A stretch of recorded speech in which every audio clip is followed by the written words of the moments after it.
So tomorrow is Fame's 12th birthday, and I wanted to celebrate by taking him on a solo trail ride. The last trail ride we did was over 2.5 weeks ago, so it's been a while since we've been out on a trail ride, but no real disciplined riding. So this will be interesting. You can see that my trailer is in between a bunch of other trailers, and I have about 4 feet on each side to work with. So it's really good practice for learning how to back your trailer into a tight spot.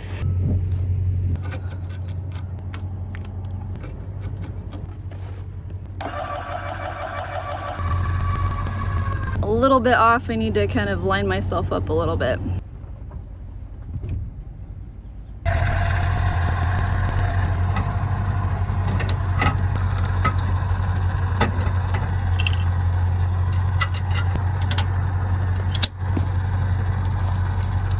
Alright, let's see if I can do this one-handed. Alright, it's in there pretty good. Get some air flowing. Alright, let's go get our guy. So he saw my trailer and he's like, yeah, I'm a pass. Anytime he pouts in the corner of his paddock, that's his way of being like, ugh, do we really have to work? But you're licking and chewing, that's good. How about I go hang out over here? You wanna go for a ride, big guy? Oh, goodness.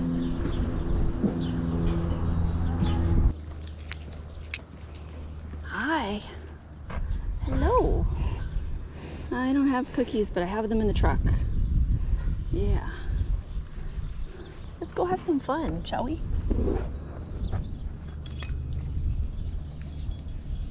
Good boy. Thank you very much. Let's go. Thank you, big guy.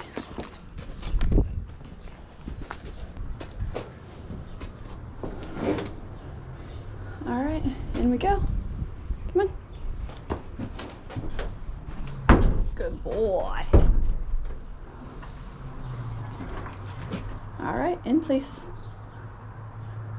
Good boy. All the way up, please. Thank you very much. Good boy.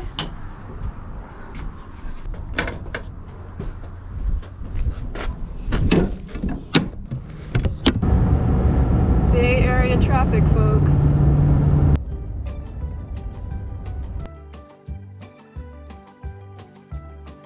It is so windy this afternoon. Oh my gosh, this is gonna be fun.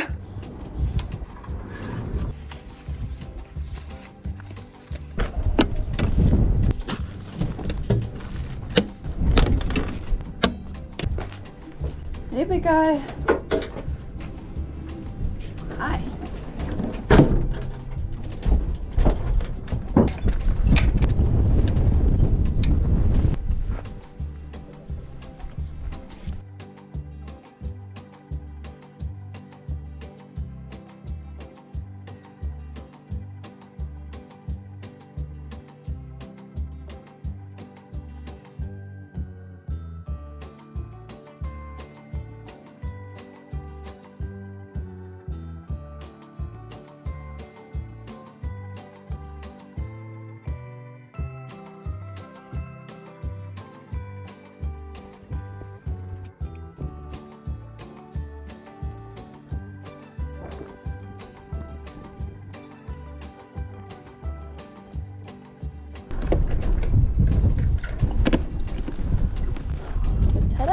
You ready?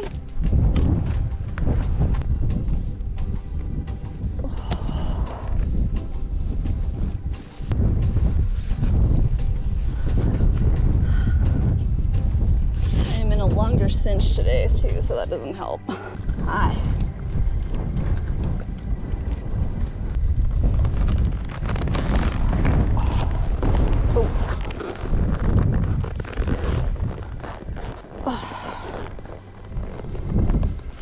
Good boy. All right, big guy. Let's go this way. Good job. What you doing? we're gonna go. There you go. Come here, Fame.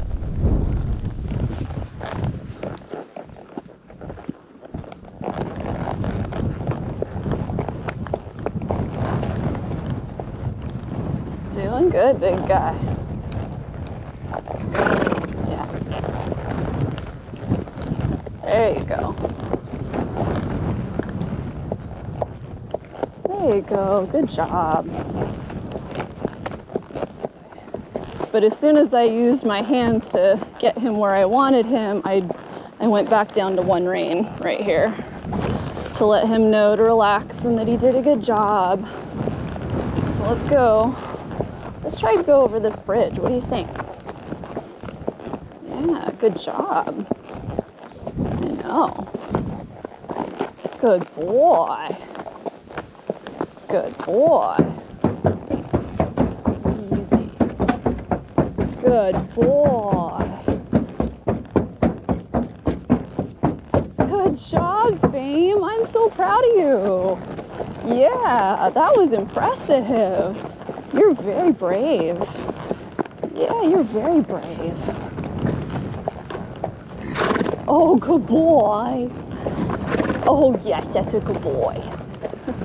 This gate is not set up for equestrians, so it looks like, and home. Good boy. Oh, thank you. I'm gonna get off. So I don't know if you guys can see, there is a cattle grate right here that you never, ever, ever want to walk your horse across. They can get their foot caught and break something, and then you will be saying goodbye. And it's designed so that people can walk across it, but the cows, of course, will not. And of course, the horses do not either. So yeah, these are, lift one side and it frees itself. Again, not designed for people on horseback. Come on, big guy. All right, we're gonna go this way.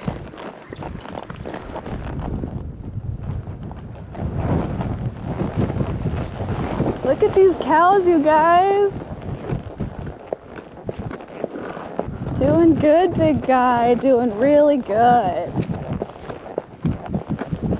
I don't know if you guys can see these cows. They're so pretty. I don't know what kind of cows they are. Hey there. Nice to meet you. All right, let's turn around. Good job. So we're just gonna cut across right here. It's okay, big guy. And ho.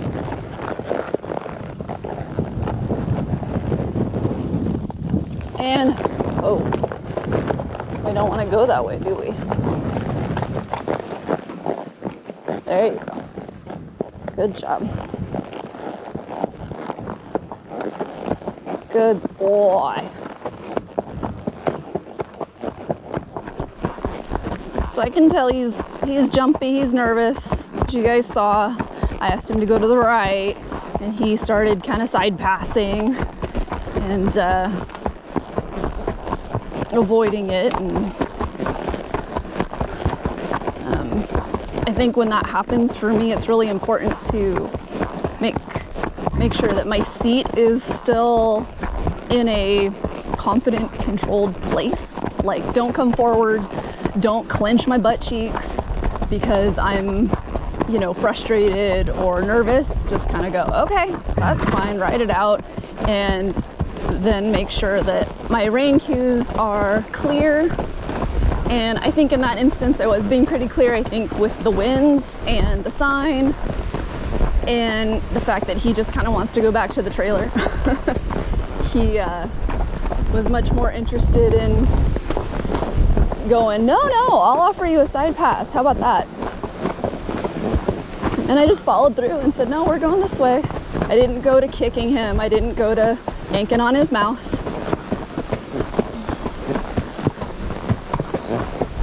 I think it's really important to not have tension be the first thing that you resort to, although it's hard sometimes if you feel nervous or if you feel like you're in a situation where you don't have a whole lot of leeway. So this is one of 5 bridges that we will be going across in this hour loop. This is one of the reasons why I love this park so much, is these bridges. Don't jump. There you go. Good boy. Nice job. And right away we've got another one. Let's see if I can angle the camera down a little bit. You guys can see. I'm just staying relaxed and keeping my hands in a relaxed position. Good boy. Yeah, you're such a stud. Easy, easy. It's all right. So that was nerves on his part. Now, if he was calmer and we were just chilling, I would totally take advantage of this uphill and do some loping sprints. But right now, I feel like he's just kind of nervous and jumpy. And speed would just be a nervous speed rather than a more relaxed, controlled speed. Good boy. So I think the more challenging thing for him right now is to just be present and to walk. And maybe as we get closer to the top here, he'll settle a little bit more and we can do some sprints. Good boy. Also, I noticed that there was a pedestrian ahead of us, not too far ahead of us, and I'm also wanting to make sure that we've got plenty of space so that we are not running up on somebody jogging wearing headphones and scaring them half to death. Okay, so direct reining, two-handed, neck reining, one-handed, and basically it's like a joystick, right? So this is forward, left, right. And I started in the arena doing that with him. He already knew that this was forward, so that we had covered. And it was more about working on the left and the right. And I would lay the rein against his neck on the right side if I wanted him to go left. And as soon as he took a step that way, I brought my hand back to neutral. And then we would work in that direction for a while, which I found to be more helpful than constantly switching it up. I felt like he got confused in the beginning. So maybe at the end of a training session, we'd spend 3 minutes doing big circles to the left. So applying pressure, going to the left. And then, like I mentioned, backing it up with a little bit of right leg pressure if I felt like, it wasn't getting across to him, if it wasn't making sense to him, if I was laying the rein on his neck for several seconds and still nothing was happening, then I might apply my leg. And so we would do that, and honestly, he picked it up really fast. I'm not a trainer, you guys, so if you're working with a trainer, listen to what they have to say. Don't listen to me. And I think the thing that I tended to mess up with on that was that I'd forget to bring my hand back to neutral. So yes, go to the left, and then as soon as they make a step or two, boom, back to neutral. And then, you can really work on tighter circles as they start getting it. So I find that he's pretty good about the neck reining at this point. The only time I would say it kind of falls apart is when he's under stress, when he's anxious, when there's stuff going on. In the beginning of the ride, you kind of saw it was windy, he was worried about the signs.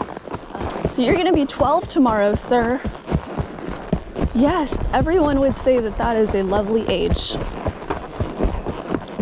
I feel like anytime anyone asks me how old he is and I say, 10, 11, 12, they're like, that's a good age.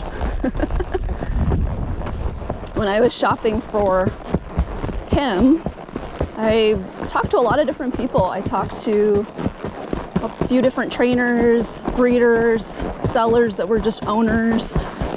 And I was looking at drafts and wanted to know, how old should I be looking? What's the youngest I should Good boy. I should consider, given my experience. And my experience was that, you know, I'd been riding for several years on trail, but my horse was a very easy, been there, done that, dead broke horse. And I was looking for something a little bit more challenging and with a little more go. And I really wanted to draft. And I would say the youngest that anyone advised me was 8. Most people were advising me 10, 12, 15, given my experience and what I wanted to do. And of course, I went and bought a 5-year-old. Yeah, I bought you at 5 with 30 days of training, thinking I got this covered. It's gonna be fine. But seriously though, I do think it's a nice age. 10 to 15 is a really nice age to come into a horse's life, provided that they've, you know, been ridden for, I don't know, 5+ years. They've got a good amount of experience. They're kind of out of that baby brain stage usually. And they still got a lot of really wonderful years ahead of them. I am definitely looking forward to many, many more wonderful riding years with Fame. Oh, big guy.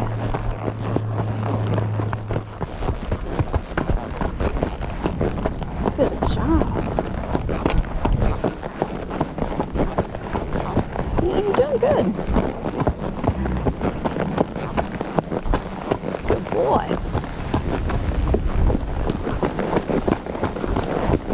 And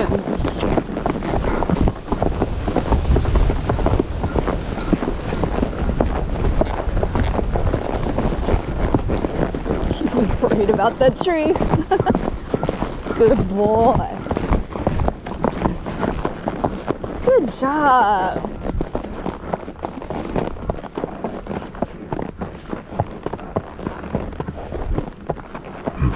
Good boy. Oh, that was a lot of work, wasn't it? Yes. And here we are, riding alone on a really freaking windy day. Like, of all the days, this is one of the windiest I think we've had in a while. Easy, big guy, easy. Easy, good boy. And, you know, knock on wood, but so far this whole ride, like, okay, he's been a little jiggy. He balked a little bit at the trailhead. But I mean, these were easy things to remedy. And because I've become more confident in my seat, I'm more relaxed. I'm more kind of like, all right, easy. Easy. And there we go. Good job.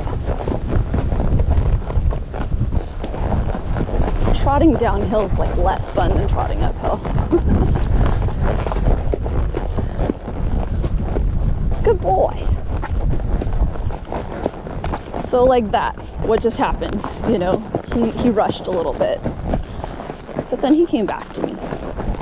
He relaxed. And so anyway, I'm just grateful. I feel like that says a lot about how far he's come and a lot about how far I've come. And so far we're having a nice ride, huh, big guy? Fame.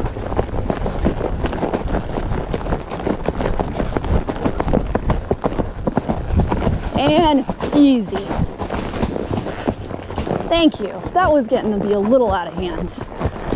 All right. Good boy.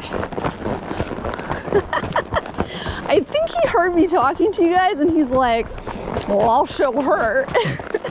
Well behaved. We got a cyclist right behind us. All right, let's figure out where we can pull over so that he can pass. Let's go across the ridge first. All right, hang on, big guy. As soon as I see a spot, I'll pull over. All right, how about right here? Oh.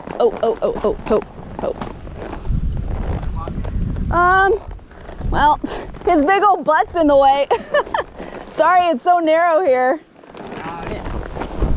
Oh, find a spot for him to pass us. But you have to walk. You cannot be doing the hi-ho silver business. Good job. Okay, and let's see if we can pull over right here. And ho. It's like the worst park to get stuck behind us on. This trail's not that friendly for either of us. Oh, It's all good. have a good ride. Thank you. Thanks for your patience. No worries. So that was really nice. Oh, big guy. No, we're not going to go that way. Don't even think about it. There we go. Good boy. Easy, easy, easy. Sticker. And go. We're not going to chase the bike. Yeah. Just walk. Walk. Good boy. Go. I know this is a spot. Okay. And ho. I like to lope this spot too, so let's give him some space.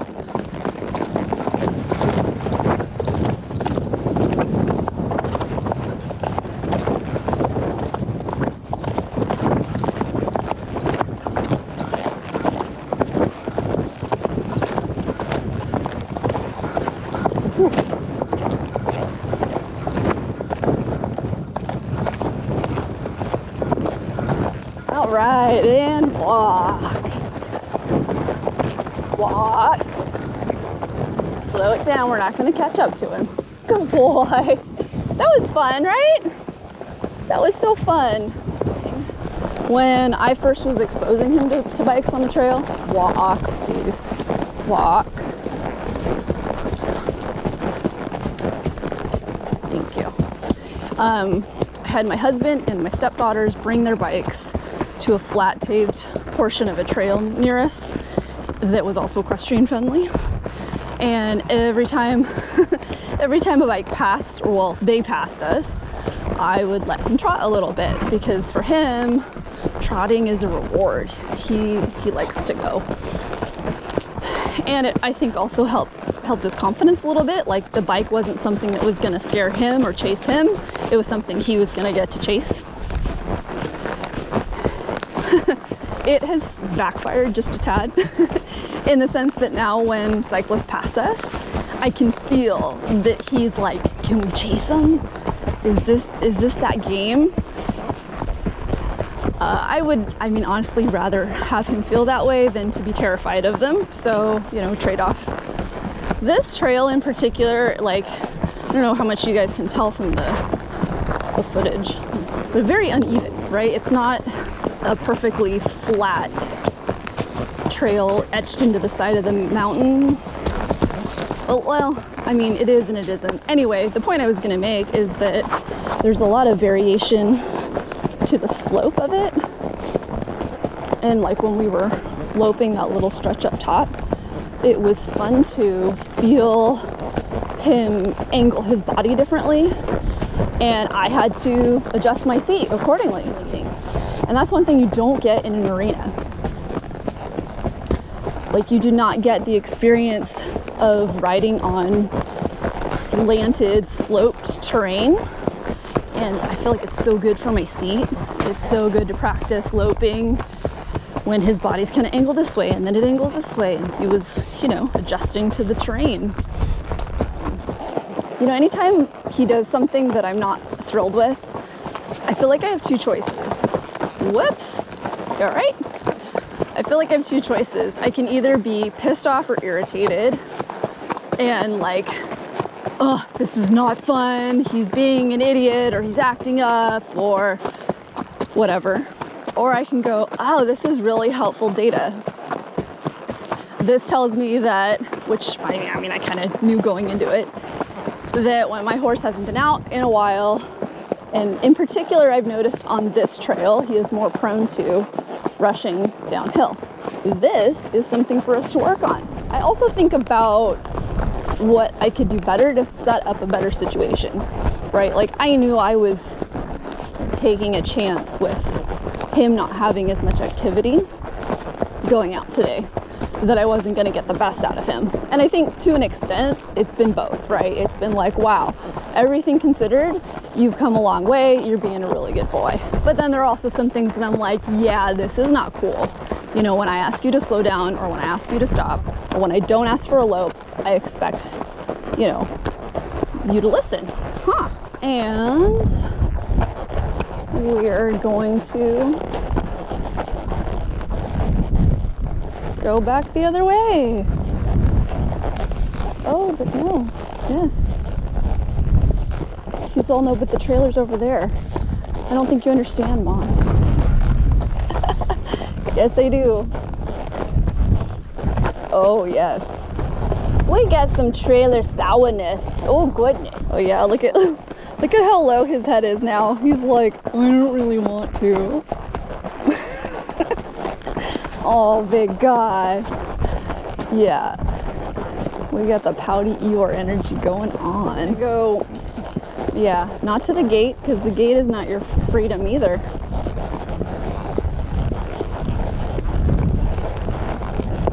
We're back at the trailer, and we're gonna do some work here. This is perfect. We've got a nice big parking lot to work in.